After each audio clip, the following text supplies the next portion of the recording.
Alhamdulillahi Rabbil Alamin Alladhi arsala rasulahu bil huda wa dinil haq liyudhhirahu ala dini kullih wa kafa billahi shahida. Ashhadu an la ilaha illallah wahdahu la syarika lah wa ashhadu anna Muhammadan abduhu wa rasuluh. Allahumma salli wa sallim wa barik ala nabiyyina Muhammadin wa ala alihi wa ashabihi wa man tabi'ahum bi ihsanin ila yaumiddin. Ya ayyuhalladzina amanu taqullaha haqqa tuqatih wa la tamutunna illa wa antum muslimun, amma ba'd.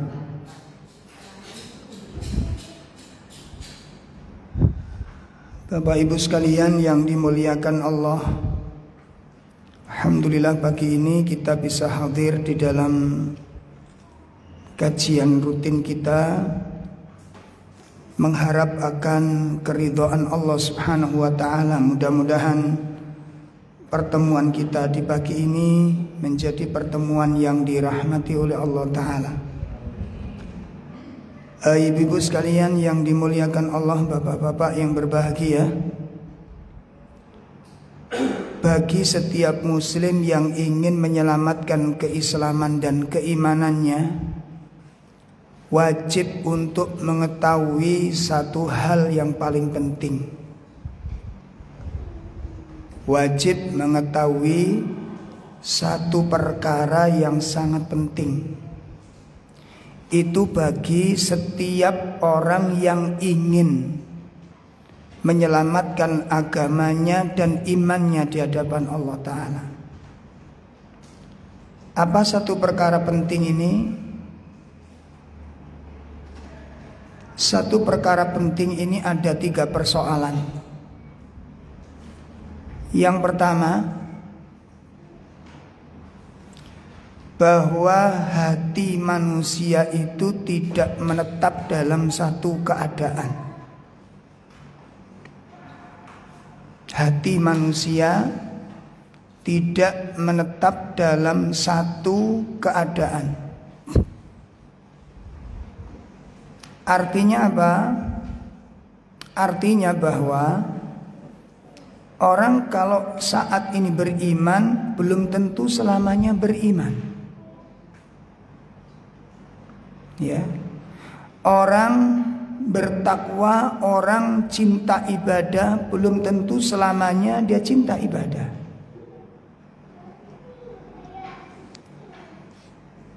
Ya, begitu juga orang yang berbuat maksiat, condong pada maksiat, pecinta maksiat, itu belum tentu selamanya cinta maksiat. Ini harus kita betul-betul pahami. Ya, orang kafir nggak selamanya bisa kafir. Bisa jadi satu saat berubah pola pikirnya. Ini yang pertama yang harus kita pahami, yang harus benar-benar disadari. Nah, sehingga kalau kita sudah menyadari poin pertama ini, melahirkan sebuah sifat, satu, tidak bangga dengan apa yang hari ini dia jalankan. Seperti hari ini, satu misal kita merasa jadi orang soleh, tidak usah bangga dengan kesolihan itu. Ya, tidak usah bangga dengan kesolihan. Yang ada syukur kepada Allah. Bersyukur atas kesolihan yang Allah berikan. Ini yang pertama, menghasilkan sifat. Yang kedua apa? Kalau kita menyadari poin ini bahwa hati ini berubah-ubah, hati ini kadang-kadang nggak menetap, kita nggak gampang ngeremehkan orang lain yang mungkin hari ini kurang baik atau bahkan tidak baik. Ya. Orang yang hari ini berada di dalam kemaksiatan itu bisa satu saat bisa berubah lebih baik dari kita. Itu bisa terjadi apa enggak kira-kira? Sangat mungkin, kenapa tidak? Nah, di sini kita nggak boleh meremeh-remehkan orang sekalipun kepada para pelaku kemaksiatan. Yang ada apa? Satu, kita berlindung kepada Allah dari maksiat itu. Yang kedua, kita doakan orang tersebut. Kita apa? Kita doakan dia. Ini melahirkan sifat ini, Bu. Kemudian yang ketiga, melahirkan sifat hati-hati. Dari satu kasus ini, kalau orang sudah menyadari betul, memahami bahwa hati tidak pernah menetap dalam satu keadaan. Hati bisa apa? Berubah-ubah. Ini poin pertama yang harus kita sadari betul. Ya. Yang kedua, yang harus betul-betul kita pahami dengan baik, iman itu juga tidak menetap. Iman ini naik turun, Ibu. Sebagaimana dikatakan oleh para ulama, al-iman yazidu wa yanqus. Iman itu bisa bertambah dan iman juga bisa berkurang. Ya. Iman bisa naik, iman bisa turun. Sesuai apa? Sesuai keadaan. Kalau hati mengikuti permasalahan, iman mengikuti semangat kita. Kadang-kadang kan kita semangat, kadang-kadang hilang semangat itu. Betul apa enggak? Iya. Lo kadung semangat itu, ya Allah, sehari itu bisa baca Quran 4 kali. Ini ladung semangat. Lek wis prewangane teko ya, sampai berhari-hari nggak baca-baca Al-Quran. Ini iman. Iya begitu. Kalau saya mengalaminya ngoten. Tapi perlu adanya al-ijtihad. Makanya kita nggak usah apa ya, kadang-kadang berpura-pura sok-sok iman-imanong. Nggak usah lah. Ini manusia, kita manusia, kita gitu. Udah ya. Nah ini yang kedua yang perlu kita camkan. Jadi iman ini naik turun. Kemudian yang ketiga, yang wajib kita sadari betul, pahami benar bahwa syariat menuntut kita untuk bisa menjadi orang-orang yang istiqomah. Syariat menuntut kita menjadi orang-orang yang istiqomah. Nah, sekarang kita perhatikan Ibu. Dengan kondisi hati, dengan kondisi iman yang seperti tadi kita sampaikan sekilas, lalu agama kita menuntut kita untuk menjadi orang yang istiqomah. Napa sih istiqomah niku? Apa istiqomah itu? Continue, ajek, gitu loh. Coba, memungkinkan apa tidak ini bisa terwujud? Dengan kondisi hati yang tadi kita sampaikan, dengan kondisi iman yang tadi kita sampaikan, memungkinkan gak untuk bisa mencapai derajat istiqomah? Jawabannya apa? Oh tidak. Boten. Ini parah semua ini. Sangat memungkinkan apa enggak? Oh, berubah. Masya Allah. Masya Allah. Bener kan? Berubah.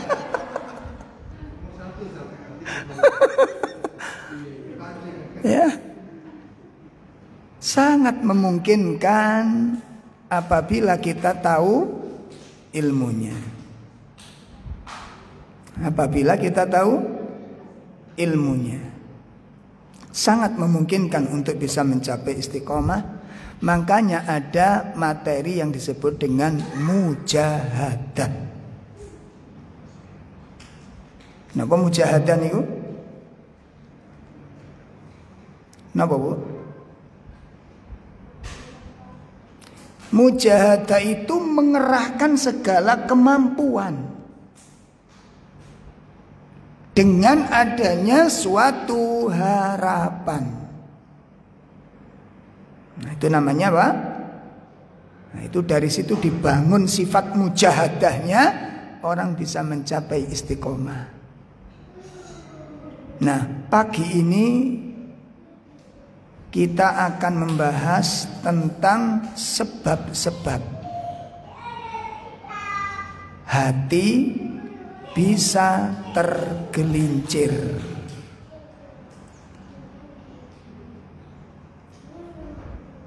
Ya, sebab-sebab hati tergelincir.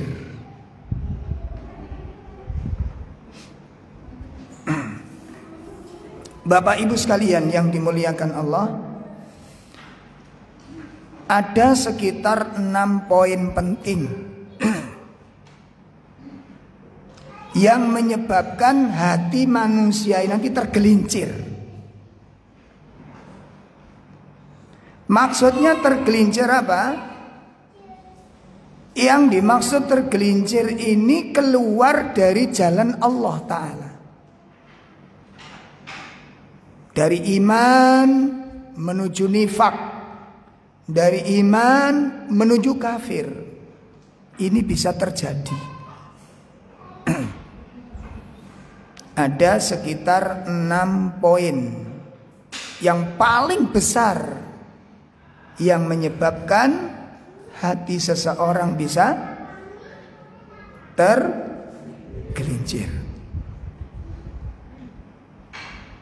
Nah, sebelum kita masuk pada poin-poin ini, terlebih dahulu kita simak dulu 2 dalil. 2 dalil yang menunjukkan bahwa hati itu bisa berubah dari satu keadaan kepada keadaan yang lain. Mari kita simak yang pertama, dalil di dalam surat Al-Imran ayat 8. Surah Al-Imran ayat 8.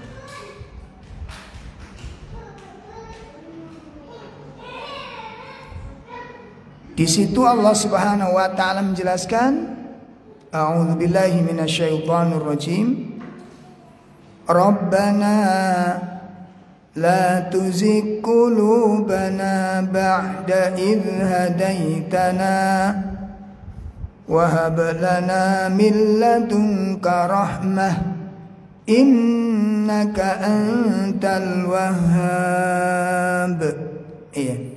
Mereka berdoa, ya Rabb kami, janganlah Engkau jadikan hati kami condong kepada kesesatan sesudah Engkau beri petunjuk kepada kami, dan karuniakanlah kepada kami rahmat dari sisi Engkau, karena sesungguhnya Engkaulah Maha Memberi karunia. Itu ada sebuah doa di mana di dalam doa itu terdapat satu permintaan dari seorang hamba, Rabbana la tuzigh qulubana ba'da id hadait. Wahai Rabb kami, wahai Tuhan kami, janganlah Engkau jadikan hatiku cinta kepada keburukan. Jangan Kau jadikan hati kami condong kepada kejelekan setelah Engkau memberikan hidayah kepada hati kami. Perhatikan susunan kalimat ini. Kalimat ini atau ayat ini memberikan sebuah isyarat bahwa hati ini tidak menetap, Ibu. Hati ini tidak menetap. Orang yang hari ini cinta kepada amal soleh, orang yang cinta kepada ketaatan, cinta kepada kebaikan, itu tidak menutup kemungkinan satu saat cinta kepada yang maksiat. Saged dipahami ini? Nah, sehingga dengan adanya ini ada nasihat penting bagi kita ini. Apa itu? Jangan kalian tertipu dengan kesolihan kita hari ini. Saya ulangi, jangan engkau tertipu dengan kesolehanmu hari ini. Ini pesan penting bagi kita. Ya, jangan kau bangga dengan kesolehanmu hari ini, jangan. Ini belum berakhir soalnya. Jelas Ibu ya? Ini pesan penting bagi kita terhadap. Jadi kita jangan GR, jangan merasa aman, jangan.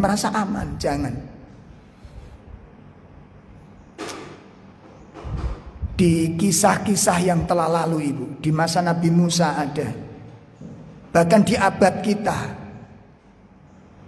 kita, ada orang-orang yang jauh lebih soleh dari kita, hafal Quran, hafal ribuan hadis, meninggal sebagai seorang ateis. Hafal Quran, hafal ribuan hadis. Kita berapa hadis? Pak? 10? Tak tes lo. Ayo, temen lo. Kak wani. Mau kena inamal a'malu binat kan ngelanjut no ke apal. Ya inamal a'malu binat iku mate urip iku. Ayo, pernah meningkat kita? Riwayatnya siapa? An siapa? Rawahu siapa? Bingung pisan. Lho gimana? Lah apalagi kayak kita begini gitu loh. Ini yang hafal Quran, yang tiap hari itu baca Quran Ibu, yang hafal ribuan hadis, meninggal sebagai seorang ateis, tidak yakin adanya Tuhan. Padahal sebelumnya dia penulis kitab, dan kitabnya ini mendapat rekomendasi dari imam-imam Masjidil Haram. Kurang apa coba? Cerdasnya luar biasa.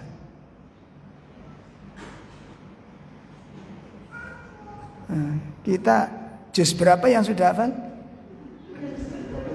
Juz 30? Orang Pemocowati ini keliru wal asri kok. Sa'ilal ladina amanu wa amilu sholih wa tawasaw bil haqi wa tawasaw bis sabr. Mestinya wa tawasaw bil haqi, ilal ladina amanu wa amilu sholihat falahum. Wah, aku sih bingung sampean. Enak merasa aman dan kita merasa bangga dengan ketakwaan. Sing jamin sinten? Yang jamin kalau kita tetap di atas iman niki sinten? Makanya nggak usah membangga-banggakan diri. Tolong diperhatikan betul, Pak. Tolong diperhatikan betul. Dan jangan sekali-kali meremehkan orang lain. Walaupun secara dohir itu lebih rendah dari kita, jangan.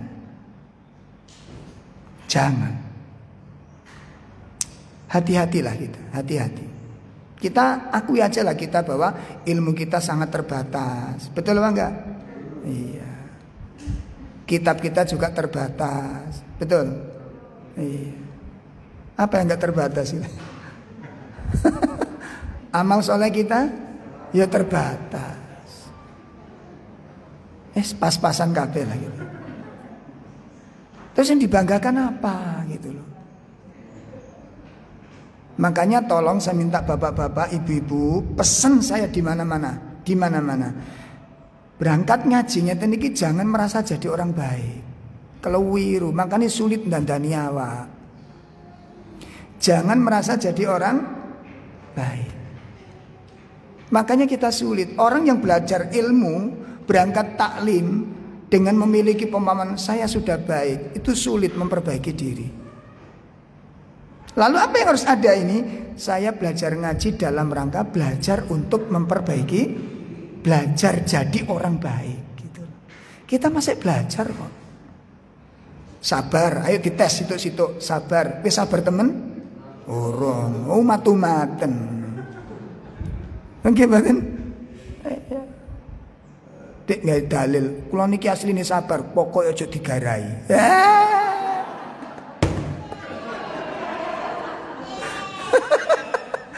Ya akeh tunggale yuk.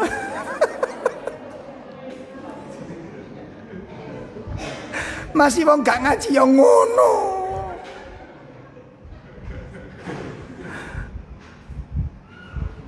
Kesabaran kita belum diuji benar ini. Saya ngamuan.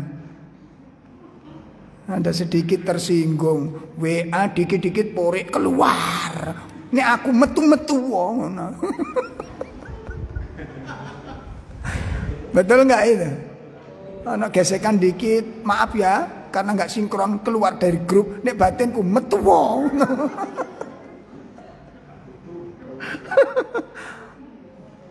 Astagfirullah. Jadi ini dalil pertama Bu ya, dalil pertama. Jadi kita nggak boleh merasa aman dari tergelincirnya hati, itu nggak boleh. Harus hati-hati kita nih. Dalil kedua, yang menyebutkan bahwa potensi hati manusia tergelincir itu sangat kuat. Mana dalil kedua? Hadis riwayat Imam Muslim.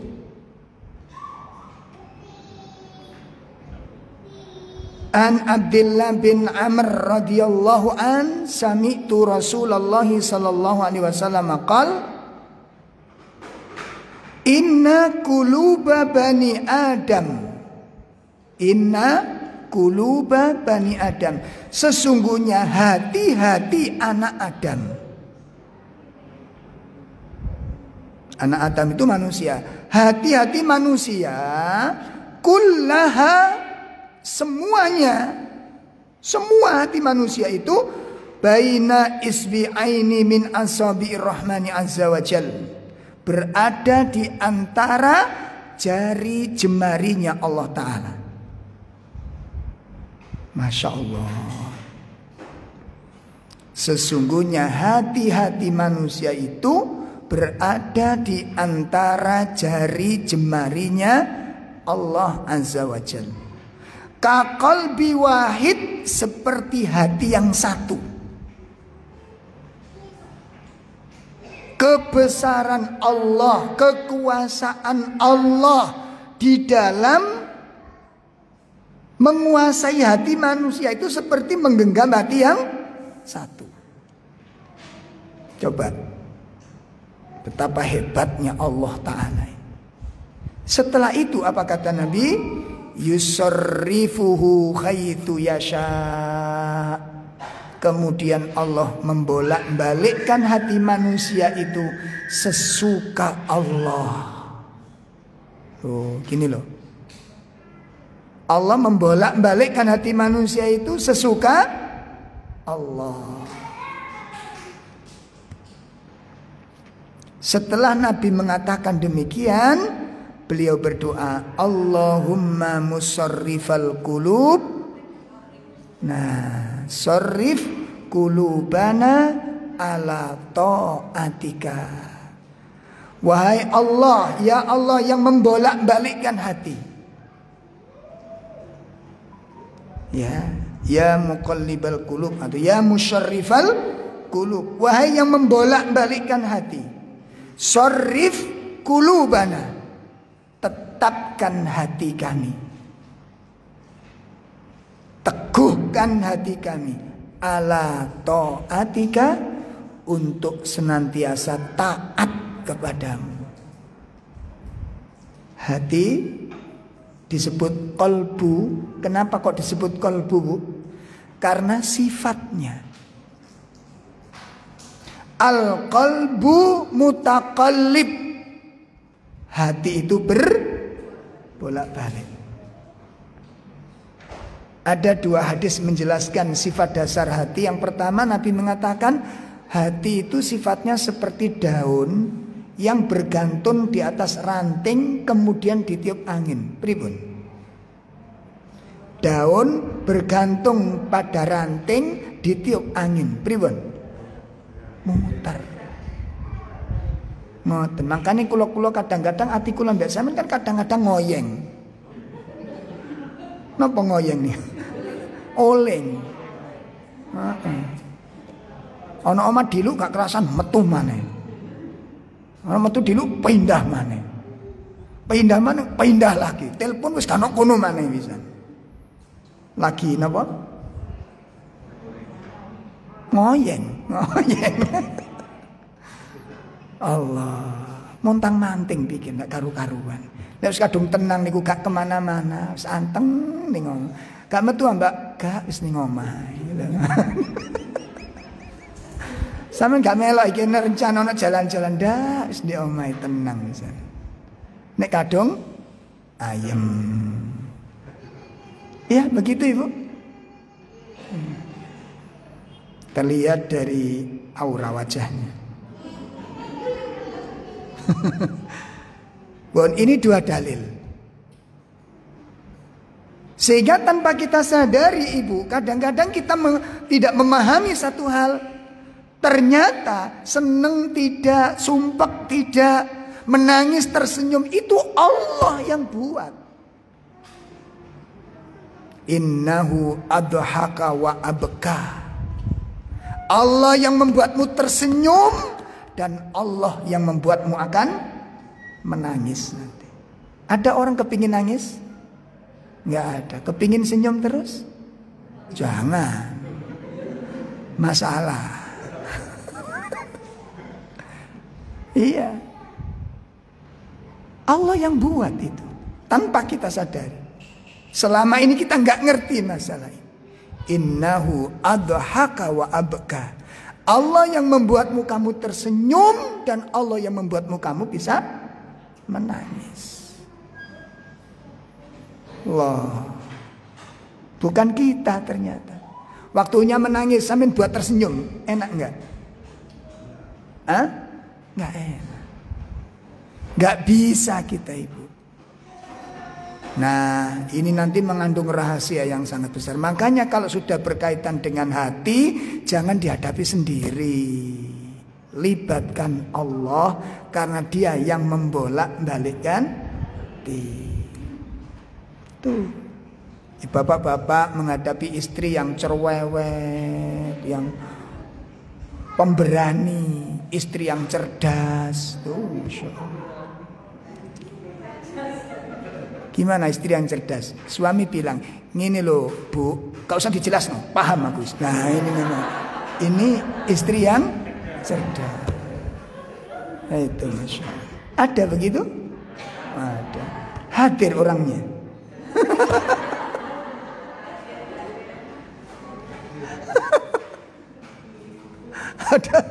Ada bapak ngaji-ngaji itu lama sendiri terus itu tak gudoi. Mana istrinya kok nggak diajak? Itu ujian buat saya Ustaz. Sulit. Istri saya sajak ngaji itu sulit Ustaz. Ya coba dinasihati. Sudah Ustaz, sudah. Mboten ngatasi. Coba diajak ngomong. Wah, saya ngomong cas langsung. Oh, itu termasuk istri-istri yang cerdas. Ini kalau ikut lomba cerdas cermat juara 1. Loh gimana tidak? Wong juri baru mengatakan soal kedua saya paham. Loh ngono ya. Gimana coba? Masa suami baru bilang, "Ngene dek karepku iku mau tak jelas gini loh maksudnya." Enggak usah, aku paham. Coba bayangkan. Cerdas enggak ini? Ini. Iki duwe ilmu laduni kok ya, Bang.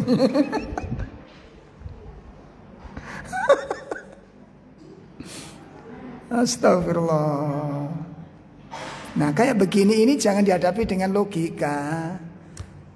Tua stres sampean. Terus gimana? Atau istri menghadapi suami yang keras sekali hatinya. Gitu. Sampean gak usah ceramah. Aku iki maksudku gak usah ngomong. Ngono piye? Lho enggak sampean gak kepingin sholat. Iki urus aku dhewe hidayah kowe Gusti Allah. Ngono piye? Nek wis koyo ngene iki mentok to. Apa ini sudah final? Belum. Hah? Baik, sudah. Loh. Nah, gimana konsepnya sekarang? Kalau udah menghadapi begini nih, gimana harus yang kita lakukan? Satu, istighfarnya ditambah. Kalau udah ngedepi begini ini, apa yang kita lakukan? Istighfarnya ditambah. Bisa jadi ini akibat dosa-dosa kita sendiri. Nggak usah nyalakan sana, nyalakan sini, sudah banyak istighfar sudah. Mungkin ada dosa-dosa yang tersembunyi yang Allah ingin bersihkan melalui sikap-sikap yang kurang baik dari orang-orang di sekitar kita. Udah, itu aja. Nggak usah nyalakan sini, nyalakan. Aku biar ini perasaku wis istikharah. Makanya mimpiku kepethuk buta. Dadine oleh koyo ngene. Wis gak usah nyala-nyalano istikharah, wong istikharahmu salah ngono kuwi. Udah istighfar, taubat yang banyak. Ya Allah, memang mungkin ada dosa-dosa yang saya lakukan, dengan adanya jadikan ini penggugur dosa. Sikap baik, sikap tidak baik pasangan saya ini jadikan sebagai penggugur dosa. Itu satu, lakukan istighfar, tingkatkan istighfar dan taubat kepada Allah. Yang kedua apa Ibu? Tingkatkan ibadah-ibadah sunnah. Sholat malam ditingkatkan, sholat sunnah ditambah. Apa tujuannya? Ya Allah, aku ingin memperbanyak ibadah kebaikanku agar orang-orang di sekitarku Engkau berikan, tambahkan kebaikan. Itu yang dilakukan oleh para ulama dulu. Seperti Imam Al-Hasan Al-Basri, beliau mengatakan, aku tambah sholat sunnahku agar anak-anakku ditambah kebaikannya oleh Allah Ta'ala. Itu caranya. Ya, itu caranya.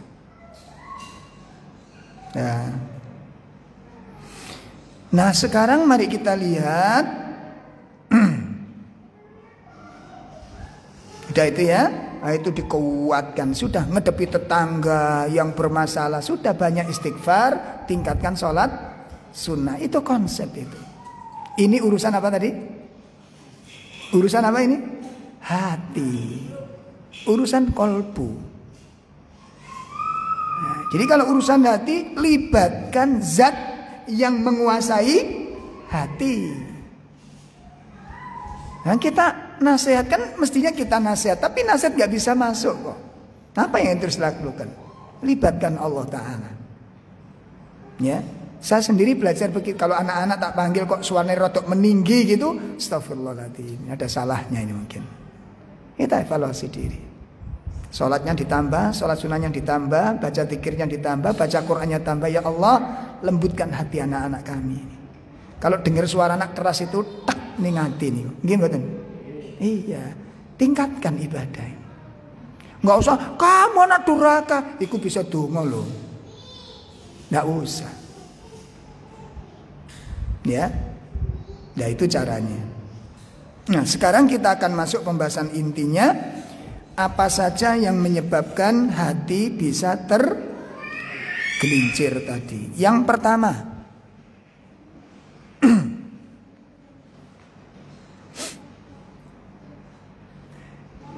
yang menyebabkan hati bisa tergelincir itu adanya benih-benih kemunafikan tanpa disadari. Ini yang pertama. Ya, adanya benih-benih kemunafikan yang kita nggak sadar.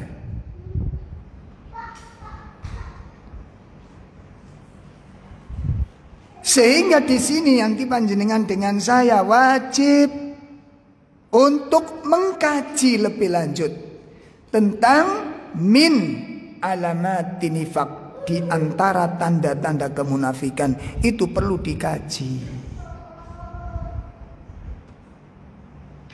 Ya. Biasanya kami mengkaji kitab ini min alamatin nifaq itu pada hari Jumat ketiga biasanya. Di Zoom ada biasanya. Kemarin Jumat kemarin itu materi kita tentang ini, mengungkap apa tadi? Tanda-tanda kemunafikan. Tanda-tanda munafik yang kita ketahui berapa, Ibu? Pinten, Pak? Yang umum 3, yang enggak umum?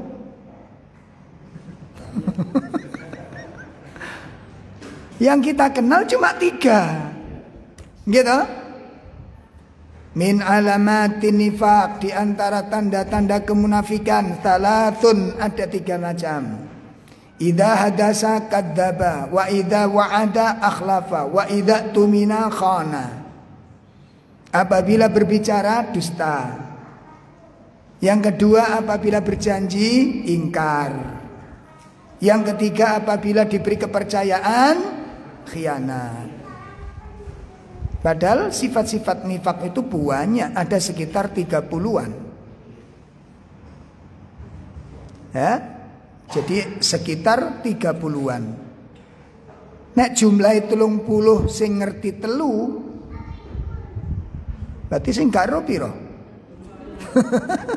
Pinten? 27. Lah 27 ini yang kita nggak ngerti itu. Bisa jadi kita melakukan tiap hari, tiap saat, namun karena nggak ngerti, maka kita tidak sadar bahwa kita telah melakukan perbuatan orang-orang munafik. Sholat males, munafik.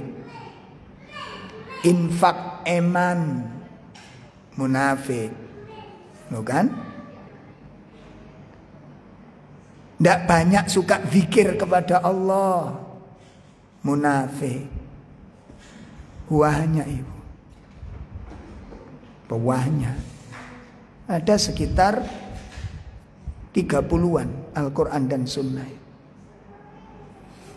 Nah, oleh karena itu para sahabat, para ulama itu tidak ada yang ditakuti kecuali adanya penyakit nifak ini.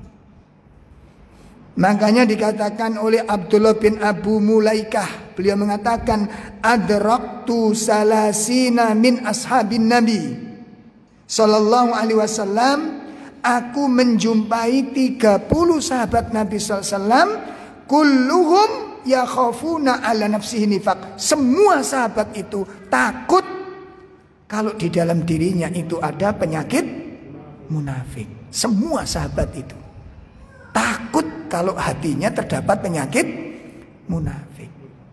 Munafik niku halus, Ibu, halus. Seperti riya nih loh. Riya itu, yang mau melakukan riya itu nggak sadar. Riya, yang melakukan riya terang-terang itu nggak sadar. Saking apanya? Saking halus. Makanya kan disebutkan di dalam tafsir Ibnu Katsir, syirik kecil ini, riya itu lebih halus dari semut hitam berjalan di atas batu yang hitam di waktu malam. Iya. Ndelok watune tok lho, watune ora ketok. Nah ini semut piye? Itu riya, artinya apa? Sangat halus dan orang banyak yang enggak sadar. Ya ngaten. Makanya di dalam kitab Bahjatun Nadhirin oleh Syekh Salim Al-Hilal niku disebutaken ada sekitar 8 pintu orang bisa jadi para periak-periak itu. Napa periak niku?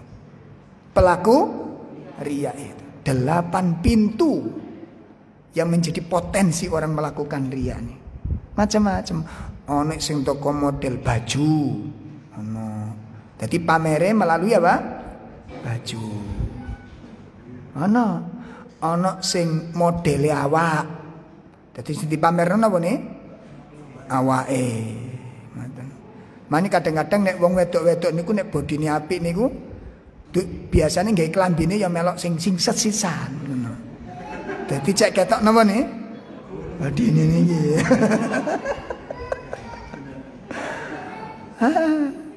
Makanya saya itu kadang-kadang heran ya wong wedok-wedok nih nek sepeda motoran nggawe jaket, gak tahu jaket diselerekno, gak tahu mesti dibledek. Kenapa? Ayo. Rahasia. Astagfirullah. Terus ada lagi yang riya itu melalui sahabat. Sahabat yang berkunjung ke rumahnya, sosok tokoh yang datang ke rumah, itu bisa dijadikan apa? Sarana untuk riya. Atau foto yang disimpan. Foto ustadz. Awas hati-hati loh yang ini. Bisa terjadi apa enggak? Sangat mungkin. Awas hati-hati. Saya Ustadz Sidoarjo itu hafal semua. Persoalan nih, Ustadz kenal sampean ora? Alhamdulillah dengan izin. Atau kadang-kadang dengan amal-amal utama. Itu bisa Pak. Bisa. Makanya kadang-kadang ada orang melakukan suatu selfie, dikirim gitu kan. Untuk apa? Tawaf, selfie, laopo, doa di samping Ka'bah, akhirnya menceng. Lho nggih mboten? Saiki fotone duduk doa iki, fotone Ka'bah iki lho. Akhirnya dongane gak nang Ka'bah ngene. Menceng dikeliru iki.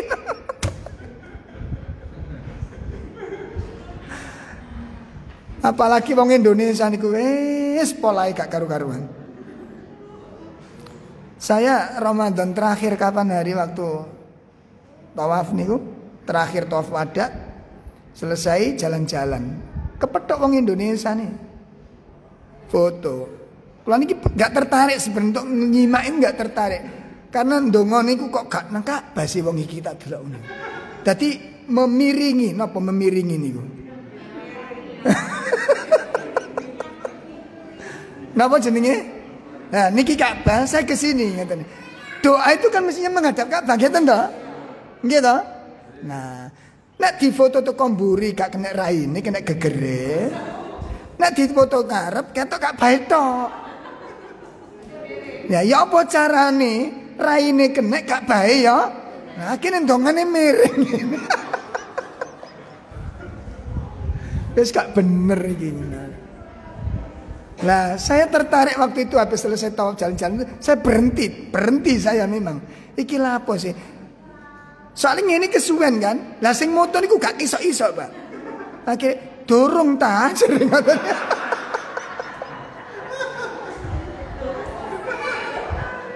Wis suwe ngene gak dadi-dadi.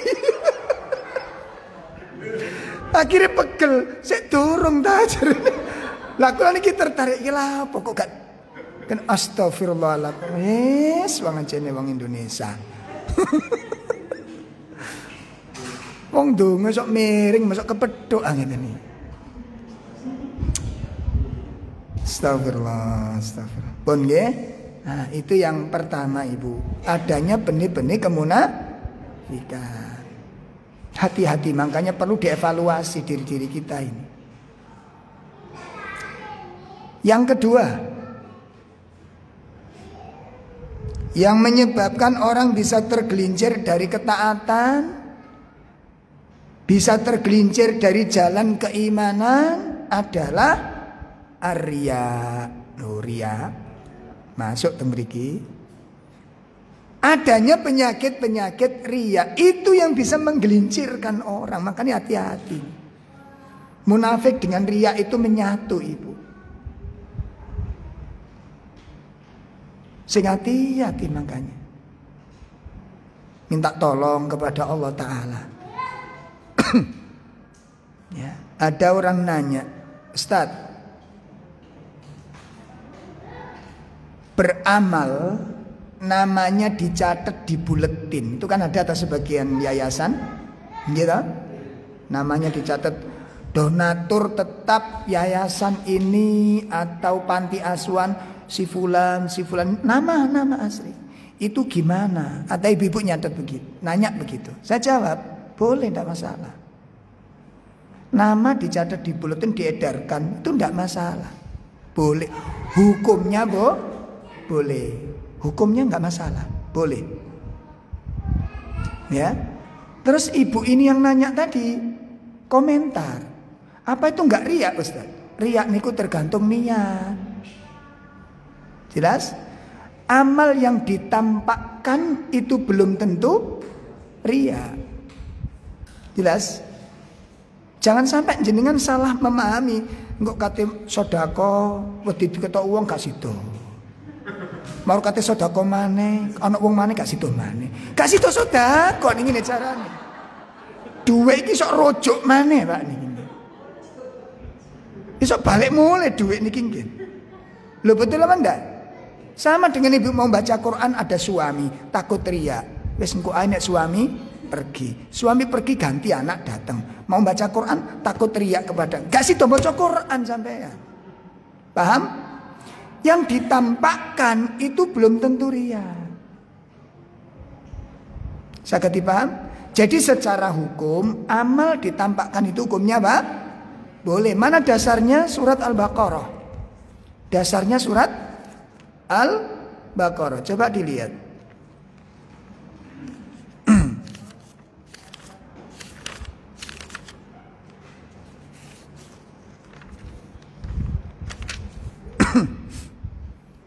Surat Al-Baqarah 271.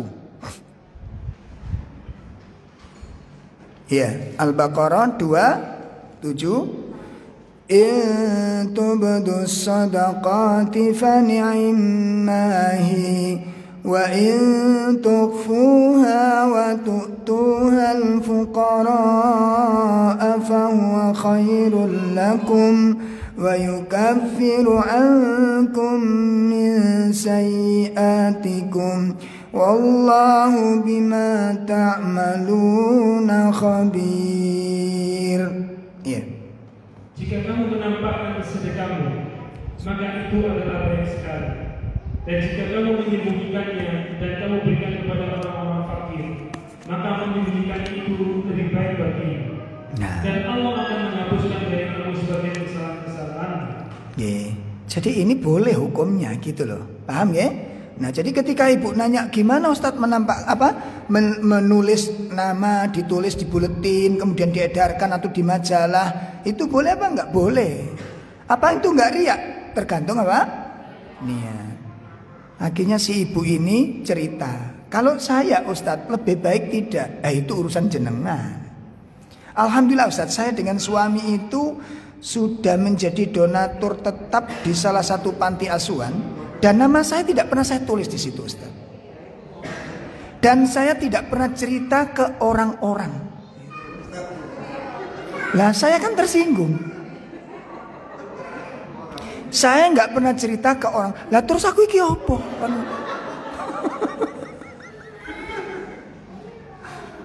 Lah terus aku iki dianggap toyol apa piye? Makanya riya itu perbuatan yang sangat halus. Hati-hatilah. Nanti akan kapan-kapan kita akan belajari tentang apa itu ikhlas, apa itu riya, apa sebabnya riya, dan apa pengobatannya, dan bagaimana bahayanya. Ini perlu kita pelajari nanti. Bon ya. Jadi yang kedua yang bisa menjadikan sebab tergelincirnya hati seseorang dari jalan kebenaran itu karena ada faktor riya, hilangnya keikhlasan dari hati ketika amal, itu bisa menjadi tergelincirnya hati. Itu yang kedua. Yang ketiga, apa yang menyebabkan orang tergelincir? Syahwat. Adanya apa? Syahwat. Adanya syahwat di dalam hati.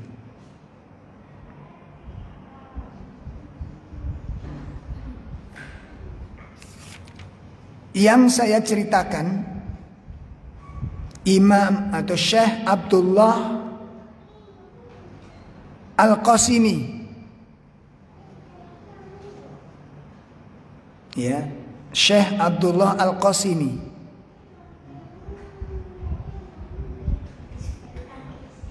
tahun 270 Hijriah. Ini yang dikatakan ulama Timur Tengah yang berkaliber internasional. Hafal Al-Quran, hafal ribuan hadis, buku karya-karya tentang akidah itu banyak sekali beredar. Meninggal sebagai seorang ateis. Ketika beliau merantau ke Mesir, bertemu dengan seorang gadis Mesir. Itu ceritanya. Merantau ke Mesir, bertemu dengan seorang gadis Mesir. Senang dengan gadis ini. Makanya bapak-bapak, ibu-ibu kalau suaminya bepergian, safar atau dinas luar kota, ya, maka kuatkan, bantu dengan doa. Bantu dengan doa. Karena orang kalau dalam perjalanan atau jauh dari rumah, itu bahayanya sangat kuat. Sangat. Sehingga inilah rahasia kenapa Nabi mengatakan orang safar 2 orang lebih baik dari 1 orang. Orang safar 3 orang lebih baik dari 2 orang. Kenapa? Untuk melakukan tergelincirnya hati itu lebih selamat. Sekarang coba, ayo bapak-bapak naik pesawat selama 5 jam. Katakan demikian. Atau naik kereta semalam suntuk naik kereta. Di samping kita jejer dengan gadis. Cantik, dermawan. Ya, lemah lembut lah. Coba. Musibah apa nikmat?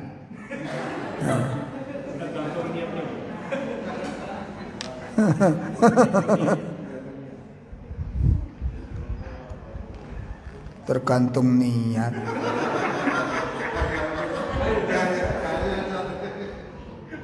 Tergantung hatinya. Ilmu perkucingan. Kucing iku senengane klothok. Ngono lho. Sampeyan goreng klothok iku nek ana kucing, masukkan lemari, kunci. Jangan ditaruh di luar. Kemudian Anda tergantung hatinya kucing, Ustaz. Ya ora iso.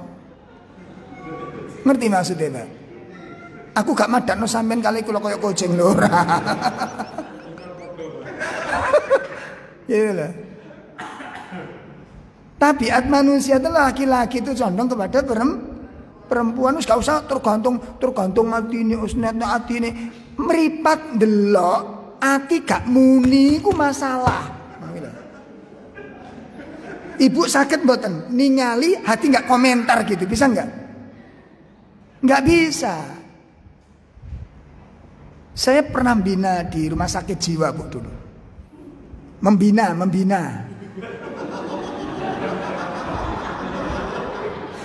Ojo suudon lah, Bu.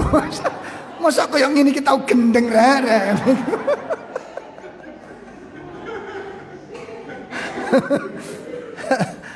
Jadi di rumah sakit jiwa nih, Bu, ya, ada satu kamar khusus yang sangat spesial. Niki wis parah. Jadi jenenge wong gendeng temen niku, Bu. Wis pedhot kabeh, Bu, kabel niku. Ndelok sak ndelok wis gak napa ya wis gak anu sudah, gak ada nyabrang sak nyabrang wis gak tolat iku gendeng tenan ngono lho. Makane nembung gede kate nyabrang tolat. Iki durung gendeng asline iki ngono. Lho ini pengalaman kami gitu loh. Karena memorinya masih ono pesawat aku ketobrak mati, berarti saya urip pikirane, ngoten lho. Paham ya? Nah, jadi satu kamar ini khusus, Ibu. Saya kaget waktu sore hari. Bu, ini boleh dibuka? Jangan, Ustaz, nanti dibuka itu 2 kali sehari. Kamar khusus ini. Laki perempuan jadi satu. Begitu sore dikeluarkan, blek, terkejut saya. Masya Allah. Apa yang buat terkejut? Satu, telanjang bulat semua. Belejet, Pak. Ono sing kewer-kewer klambi separuh ngoten niku. Jenenge wong gendeng wong gendeng niku.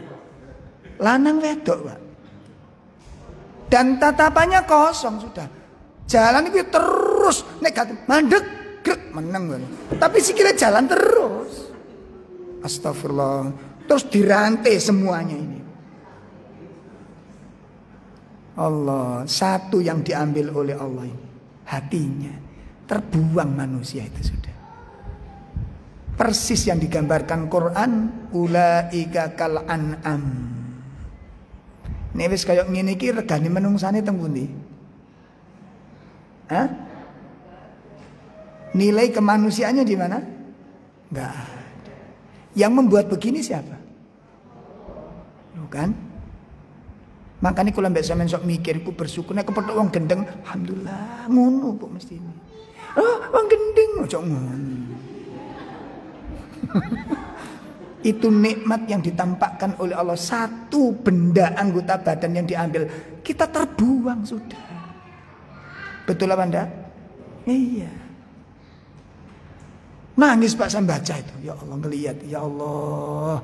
Kalau sudah begini Bu, dijauhkan dari keluarga kita. Tidak mungkin dapat undangan musyawarah, tidak mungkin.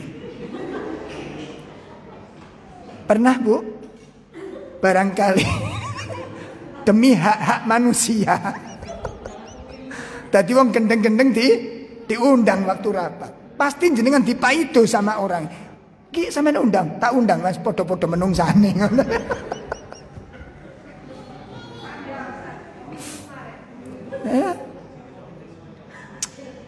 Gak bisa. Kosong tatapannya. Lah yang menarik apa yang menarik? Perempuan-perempuan walaupun telanjang di dalam itu aman, itu yang menarik. Kenapa? Makanya nek ana wong lanang-lanang kepethuk wong wedok tergantung atine masuk rumah sakit. Gak usah munafik. Endi wong iki, Mang?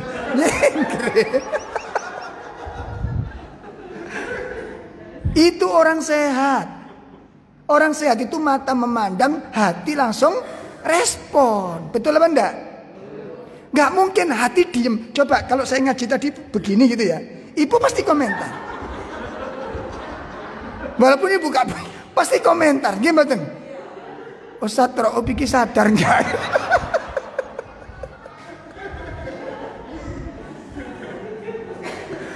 Nggo endi moto ndelok ati gak komentar, nggo endi nggone. Kok tergantung hatinya, wes mlegedes ngene. Ilmu perkucingan.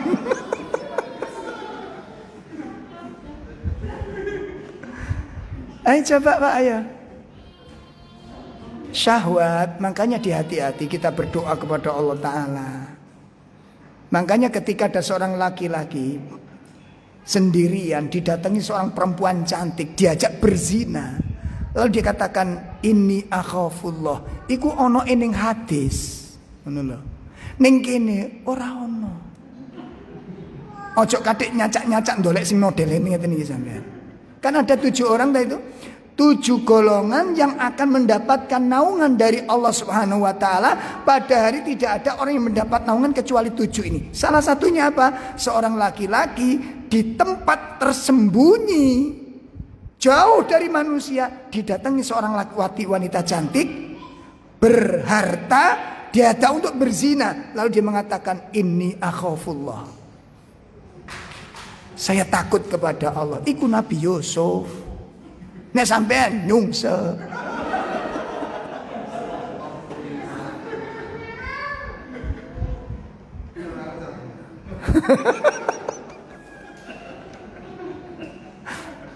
Gak bisa kita. Syahwat ini sangat. Makanya kenapa Allah mengatakan kullil mu'minina yaghuddu min absarihim wa yahfadu furujahum. Katakan kepada laki-laki yang beriman menundukkan pandangan, menjaga kemaluan. Kenapa Allah hubungkan antara mata dengan kemaluan?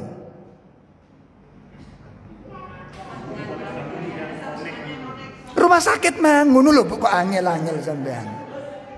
Paham ini? Mata memandang itu masuknya kemana? Ke hati. Makanya nggak usah tergantung hati ini, nggak usah nggak usah. Kecuali masuk rumah sakit. Mboten sakit. Mata memandang, hati pasti komen. Pasti nggak bisa enggak. Ya makanya kenapa para ulama termasuk sholat ya jangan memakai pakaian yang ada tulisan di belakangnya. Kenapa? Ngerusak tetangganya. Gimana? Iya. Sampe iso enggak ndelok tulisan terus gak moco hati ini sakit betul. Bisa enggak?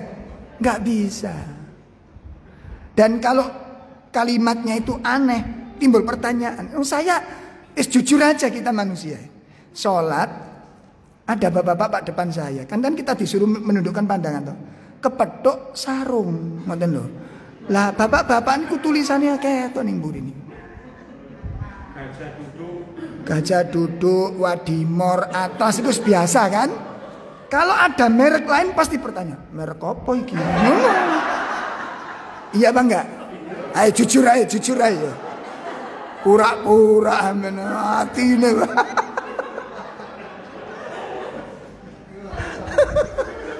Lah qadarullah waktu tas salat itu ana tulisan iku mboten jelas. Akhirnya kan namat-namat namanya.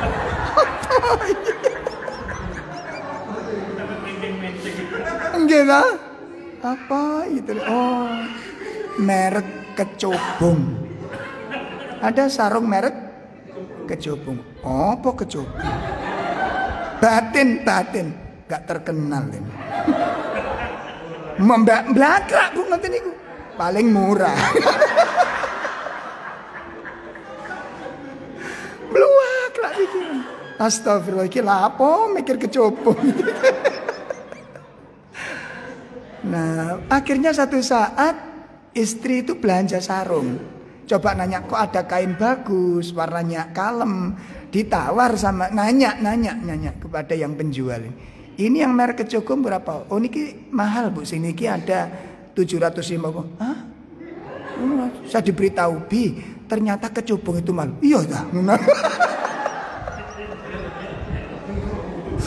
Akhirnya ngerti oh kecubung itu sarung. Lah.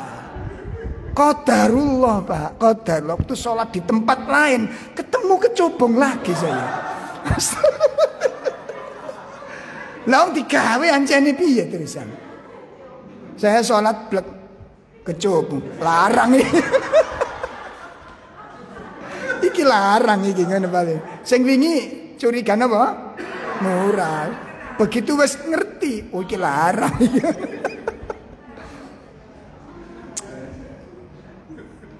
Itu syahwat. Nah syahwat itu nanti munculnya dari bebasnya orang memandang sesuatu.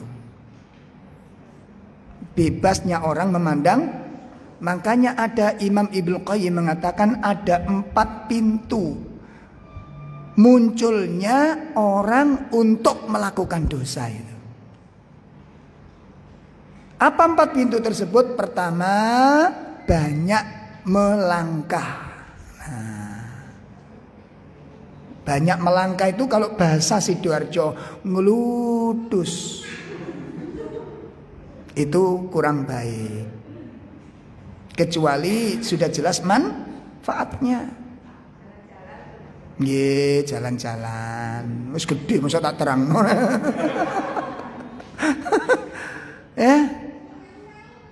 Apa ndak boleh? Boleh. Cuma masalahnya di situ kita bisa selamat enggak? Karena orang kalau sudah keluar ada 2 kemungkinan. Satu, menyebabkan fitnah. Yang kedua, mendapat fitnah. Kita bisa selamat 2 hal ini, silahkan Anda jalan-jalan. Karena jalan-jalan itu sebagian kebutuhan. Gimana? Ini enggak bisa kita batasi. Dikendalikan. Itu yang pertama. Yang kedua apa? Banyak memandang, otomatis. Nah orang banyak jalan-jalan itu banyak memandang. Karena memang tujuannya jalan-jalan itu untuk memandang-mandang. Gimana? Kata suami, dia adik melok jalan-jalan lapo, ya ndelok-ndelok lah. Kan gak mungkin melok jalan-jalan lapo, merem-merem lah. Gak mungkin. Gak mungkin kan? Jalan-jalan tujuannya apa? Lihat-lihat. Saya coba jenengan diajak jalan-jalan sama suami, kemudian dijak menggok nang pos kampling, meneng ning kono sampean. Loh ya cari jalan-jalan, yo rene ae. Ayo. Jalan-jalan tujuannya apa? Tuh lihat-lihat. Nah, apa reaksinya, korelasinya?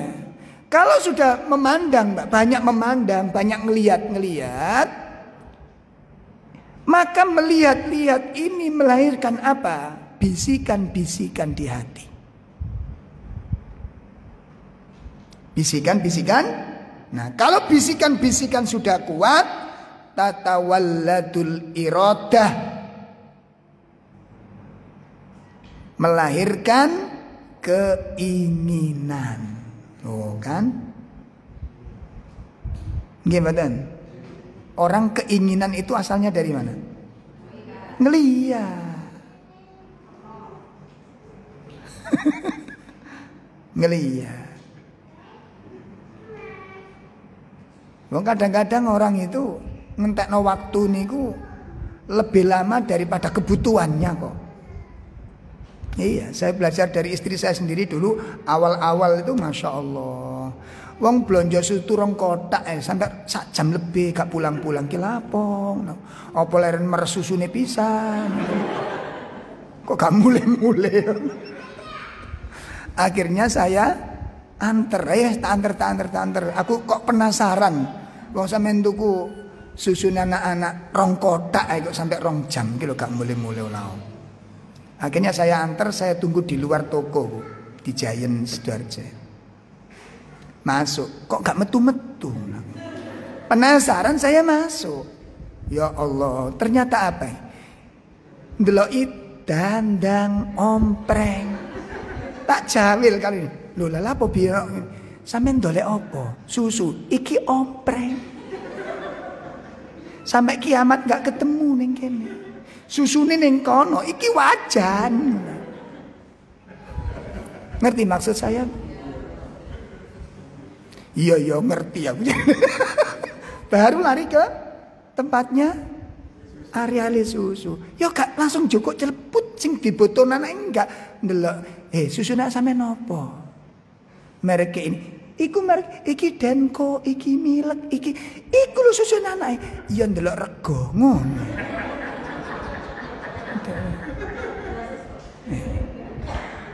Tapi sekarang sudah sembuh.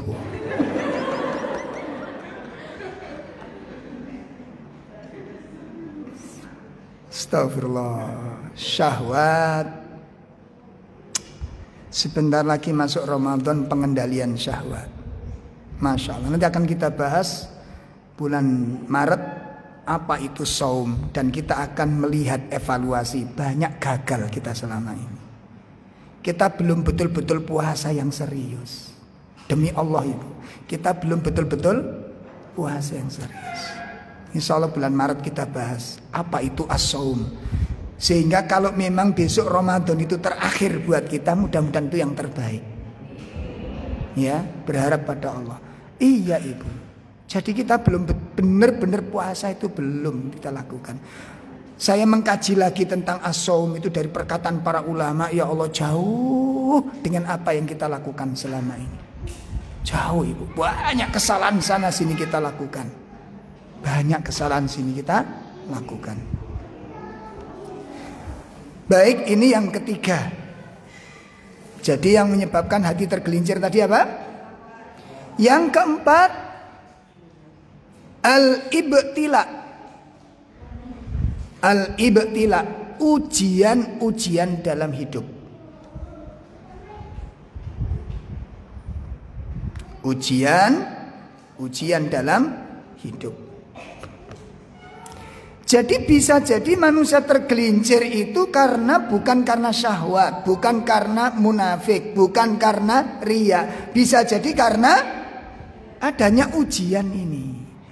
Lah, ujian yang dihadapi manusia itu ada dua macam. Bisa jadi ujian itu berupa keberhasilan dan kesuksesan. Ya, bisa jadi ujian itu berupa kegagalan dan musibah. Saged dipahami ya? Jadi ujian itu tidak mesti berupa apa? Musibah saja. Keberhasilan, kesuksesan itu ujian. Dan tidak sedikit orang tergelincir karenanya.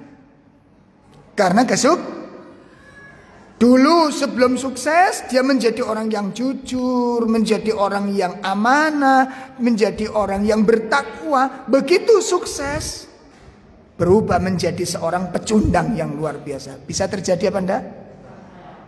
Insyaallah. Ujian harus kita hati-hati karena di dalam surah Al-Anbiya, surat pinten Bu? Mboten hafal. Nomor tok 21.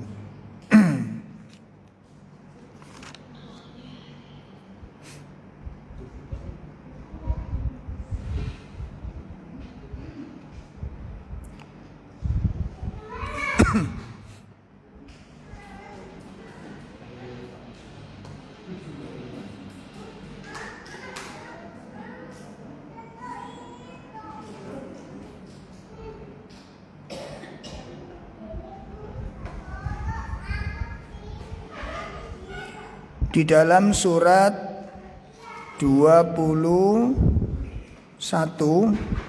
ayat berapa ini?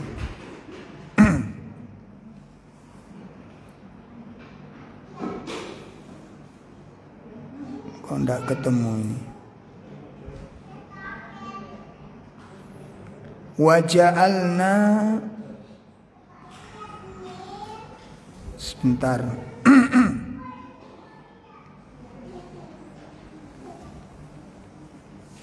Jadi Allah menguji kita baik itu kebaikan maupun keburukan.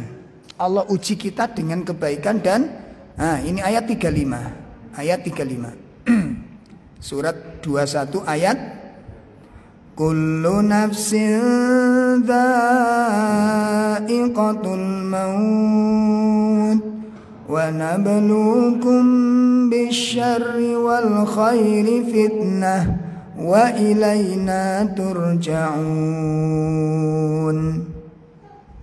Tiap-tiap yang berjiwa akan merasakan mati. Kami akan menguji kamu.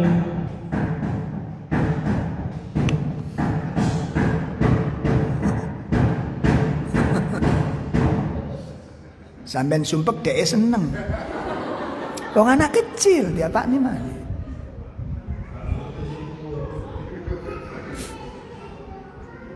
Iya. Monggo silakan. Tiap-tiap yang berjiwa akan merasakan mati. Kami akan menguji kamu dengan kebenaran dan kebaikan sebagai cobaan yang sebenar-benarnya. Iya. Dan hanya kepada Kamilah kamu dikembalikan. Bon. Apa kata Allah? Kami uji kalian tuh dengan apa? Kebaikan dan keburukan sebagai ujian yang sebenarnya. Jadi yang namanya ujian hidup itu tidak mesti berupa musibah, Ibu. Dan orang mengalami kerusakan, penyimpangan, tergelincirnya hati itu tidak mesti dengan adanya musibah. Keberhasilan itu banyak menjadikan orang itu berubah karakternya. Saged dipahami ya? Banyak ikhwan-ikhwan kita, teman-teman kita yang dulu waktu dia bersahaja dalam keadaan pas-pasan, dia bersahaja istiqomah di dalam ketaatan.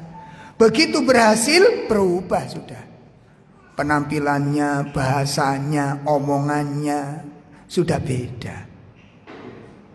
Itu. Ya. Makanya jenengan doakan saja suami-suami jenengan itu sederhana, itu aja. Nek sugih men bahaya. Wong lanang sugih niku bahaya. Ya, kaya apalagi dermawan, lebih bahaya.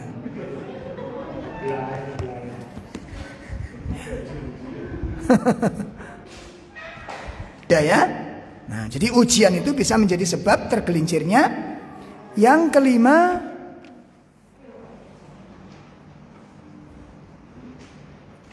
bi'ah, lingkungan.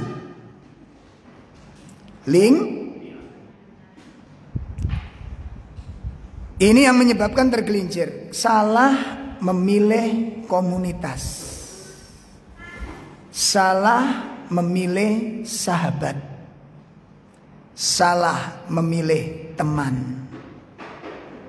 Awal dari sebuah bencana. Rasulullah SAW menyebutkan, ad-dinul mar'i ala khalilihi. Agama seseorang tergantung dari teman karibnya. Falyandur man yukhalil. Maka hendaklah dia memperhatikan dengan siapa dia bersahabat. Kenapa? Sahabat memiliki pengaruh yang sangat kuat di dalam pembentukan karakter. Jelas ya? Seorang sahabat memiliki pengaruh yang sangat kuat di dalam membentuk sebuah karakter. Karena orang kalau sudah bersahabat, akrab, sudah berkomunikasi, ini saling mempengaruhi nanti, Pak. Suami istri saling mempengaruhi apa enggak? Ada enggak suami terbawa istri, istri terbawa suami? Ada. Kita yang mana ini? Kedua-duanya. Dulu sebelum menikah itu dengan orang tua bagus sekali. Setelah menikah berubah. Bisa terjadi? Salah satu pengaruhnya apa? Pasangan. Makanya saya pesan kepada bapak-bapak, jangan sampai menjadi penghalang ketaatan seorang istri kepada orang tua. Jangan sampai kemuliaan istri dirampas gara-gara itu. Saya temukan beberapa kasus, Ibu, ya Allah. Ada bapak-bapak itu blokir sama anaknya, ya Allah. Di WA nggak diangkat, telepon nggak nyambung, didatangi ke rumah nggak dibuka pintunya. Sampai nangis bapak ibu. Sudah Bu, dulu sudah pernah, karena anaknya jawab, ketaatanku sekarang itu kepada suami, bukan lagi pada orang. Ya memang benar. Lah saya kira bojomu ku gak boleh tak kamu untuk taat sama orang tua. Ini orang-orang kadang-kadang kajian juga gitu. Bukannya nggak ngaji. Ini mesti waktu ngaji turu koyo ya. Aku ndelok ngene iki gemes, Bu. Kudu tak keplok ya sing lanang. Nggak bener begini ini. Sangat nggak bener. Jelas ya? Jadi seorang suami yang mulia itu adalah suami yang akan mengantarkan istrinya menjadi orang mulia di mata manusia dan di mata Allah Ta'ala. Itu suami yang mulia. Perhatikan para suami. Ya, suami yang mulia adalah suami yang mengantarkan istrinya untuk menjadi orang yang mulia di hadapan manusia maupun di hadapan Allah Ta'ala. Itu suami yang mulia.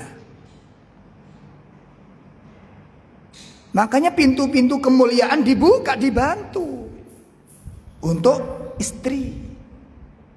Itu.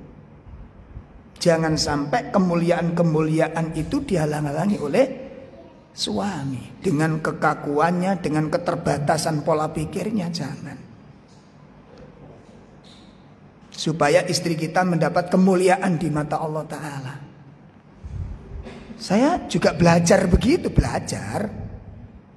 Belum maksimal, belajar. Lah istri yang mulia juga demikian. Istri yang mulia itu bagaimana ciri-cirinya? Istri yang mulia itu istri yang akan mengantarkan suaminya menjadi suami yang mulia di hadapan manusia dan mulia di hadapan Allah. Nah, sehingga suami istri yang mulia itu mencari informasi apa saja yang bisa menjadikan suami itu mulia. Dibantu di situ. Sebaliknya juga demikian. Hidup rumah tangga niku yang paling dibutuhkan di sini, Bu, sinergi. Nggak bisa kemuliaan seorang suami berdiri tegak di atas ketaatan Allah Ta'ala dan mendapat keagungan tanpa didukung oleh istri. Nggak bisa. Nggak bisa. Lihat sosok Nabi Ibrahim alaihissalatu wassalam. Apa yang menyebabkan Nabi Ibrahim sukses, sempurna di dalam menjalankan ketaatan-ketaatan dan perintah-perintah yang super berat itu? Karena didukung oleh istri dan anaknya. Itu. Bapak kalau nggak didukung, contoh perintah yang paling berat itu kan ada 2 perintah Nabi yang berat, paling berat. Pertama, membawa istrinya dengan anaknya yang masih merah dibawa keluar rumah, dibawa ke tempat yang jauh dari manusia, terus disuruh ninggal. Coba waktu itu Hajar emoh. Nah, kira-kira gimana? Kata Ibrahim, aku diperintah Allah ninggalkan kamu di sini wahai Hajar. Hajar terus porik, emoh gini. Jadi apa enggak? Berhasil apa enggak? Enggak berhasil. Sendirian, Pak. Di tempat jauh dari manusia, bayangin. Sehingga nanti ke depan harus menanggung persoalannya sendirian. Makanya kan ditanyakan waktu mau ditinggal, ya Ibrahim, ya, hal tatrukuni biwatin, ya, apakah engkau aku tinggalkan di sebuah lembah ini? Ghairu unasin, nggak ada seorang pun di sini, nggak ada teman, nggak ada tetangga, jauh dari manusia. Wala syai'in, nggak ada bekal apapun, kamu tinggalkan aku di sini. Diam, Nabi Ibrahim nggak jawab ini. Jalan lagi Ibrahim, karena berat hati ini, Bu, ninggal noni. Dikejar lagi sama Hajar. Ditanya lagi, berhenti. Tapi nggak jawab. Gak isok muni, Bu. Akhirnya begitu terakhir mengatakan, Allahu amaraka biha. Apakah Allah yang nyuruhmu ya Ibrahim? Baru Nabi Ibrahim jawab, iya. Tapi nangis Nabi Ibrahim sudah. Begitu dijawab Allah, apa kata Hajar? Idzan wallahi, kalau memang demikian itu perintah Allah, demi Allah, la udayyi'unallah, Allah nggak akan menyanyiakan saya, silakan pergi. Malah Hajar meninggalkan Nabi Ibrahim. Ya Allah, Hajar yang meninggalkan, dia berpaling dan meninggalkan Nabi. Sudah pergi kamu, Allah akan ngurusi saya. Itu luar biasa beratnya. Suksesnya Nabi Ibrahim karena didukung oleh istrinya. Apalagi pekerjaan rumah tangga itu berat. Berat, karena saya ikut ambil bagian di rumah ini. Cuci-cuci, kora-kora, mbok kait ngene, abi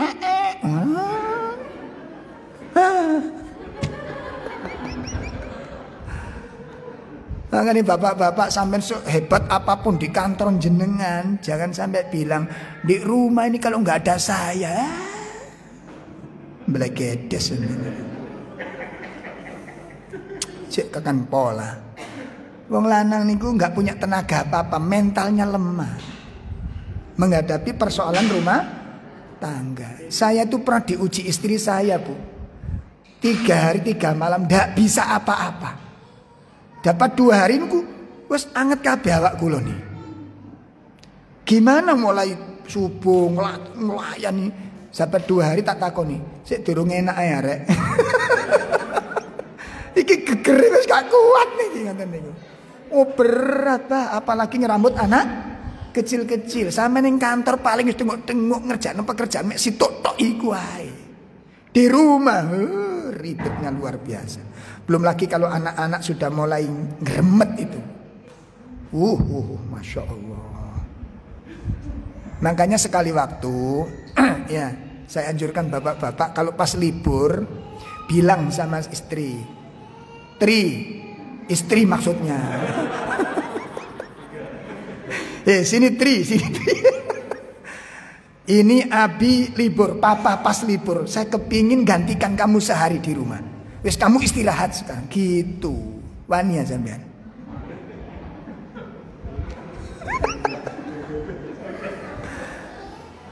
Kak wani sampean muni ngono ra wani. Ngono.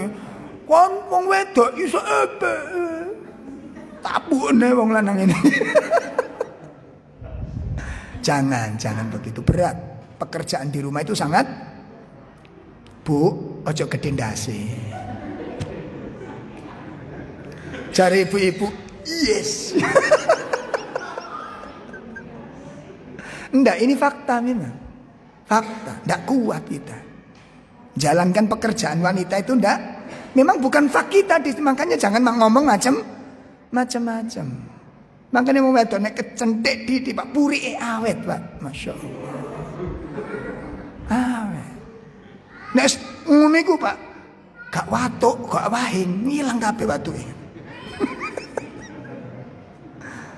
Bon ya? Itu yang ke-5. Yang terakhir, apa yang menyebabkan hati tergelincir? Yang menyebabkan ketergelinciran hati adalah al-ghaflah, kelalaian, sifat sembrono, gampang meremehkan sesuatu. Itu jangan. Ya, memang kerusakan itu diawali dari hal-hal yang paling kecil, Ibu. Makanya mulai dihati-hati. Saya ingatkan, mulai ibadah mendengar adzan. Coba mulai sekarang dilatih, dipaksa, dibiasakan. Adzan dikumandangkan, semua aktivitas berhenti di rumah. Termasuk HP. Sekarang nggak laku ya adzan ini, nggak ada yang ngereken saat ini. Termasuk kita yang sudah ngaji ini. Saya saksikan betul di beberapa tempat teman-teman yang ngaji itu adzan ini asik gitu. Terus kita kehilangan 2 keutamaan. 1, istimak. Yang kedua, mengikuti, hilang sunnahnya ini sudah. Betul apa enggak? Sudah hilang ini. Masya Allah. Dan ini lalu kita nggak merasa bersalah. Ya, jadi walaupun amal itu sederhana, tetap dijaga. Dari situ sifat kelalaian, sifat sembrono, meremehkan suatu amal, dari situ ketergelinciran itu dimulai. Sakit paham ya? Hal-hal sederhana, WA sama siapa yang kurang baik, kira-kira kok dicemburukan, sudah diputus saja. Jelas ya? Jadi jangan menimbulkan kekacauan dan kerusakan. Kalau memang dikhawatirkan ada fitnah, sudah jangan diteruskan. Ya.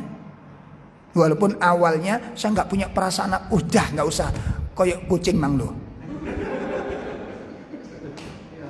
Nggak usah.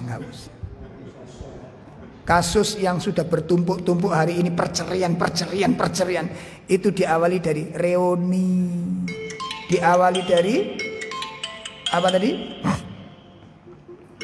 Dari chatting yang sederhana. Masya Allah. Kasih dipateni. Allah.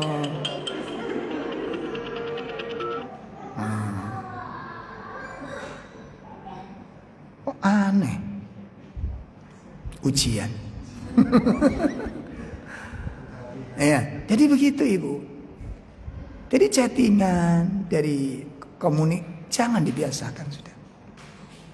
Ya, sekiranya kurang manfaat, walaupun dia minta nasihat, sudah, nggak usah pura-pura jadi alim. Awalnya begitu memang. Dan setan ikut telaten. Setan ikut telaten.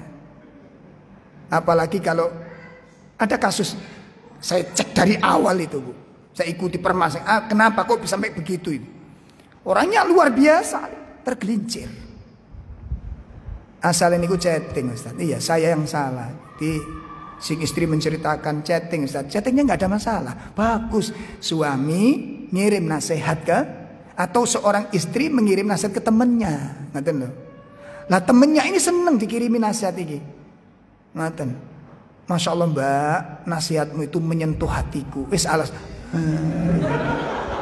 ketok goblokin wis ngene lagi. Saya coba kena kalimat begitu, biasa atau luar biasa? Beda lah.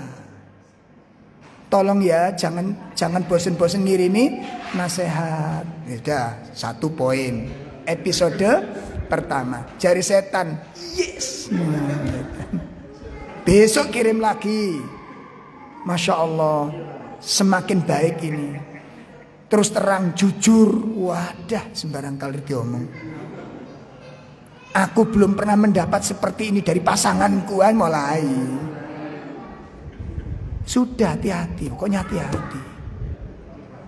Hati-hati. Setan itu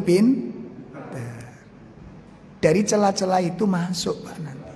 Awalnya nggak ada apa-apa, niat sama sekali nggak, rasa. Tapi yang namanya wong tresna iku jalanan sangka kulino, dan setan perannya itu luar biasa.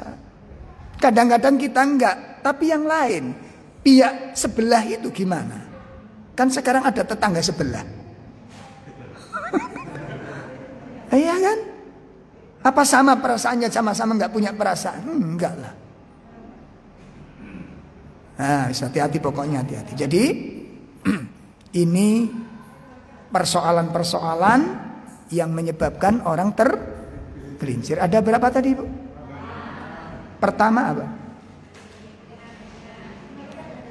Adanya benih-benih kemunafikan. Yang kedua, adanya penyakit riya. Yang ketiga, syahwat. Yang keempat, adanya ujian-ujian dalam hidup. Yang kelima, lingkungan, teman yang kurang baik. Yang keenam, 6 persoalan inilah yang menyebabkan faktor paling besar, menyebabkan hati manusia tergelincir dari jalan kebenaran ini. Semoga Allah Ta'ala melindungi kita semuanya. Semoga Allah menjaga iman, Islam, keimanan dan keluarga kita. Dan semoga Allah jadikan kita termasuk orang-orang yang istiqomah di jalan Allah Ta'ala. Ini yang bisa saya sampaikan, kurang lebih mohon maaf.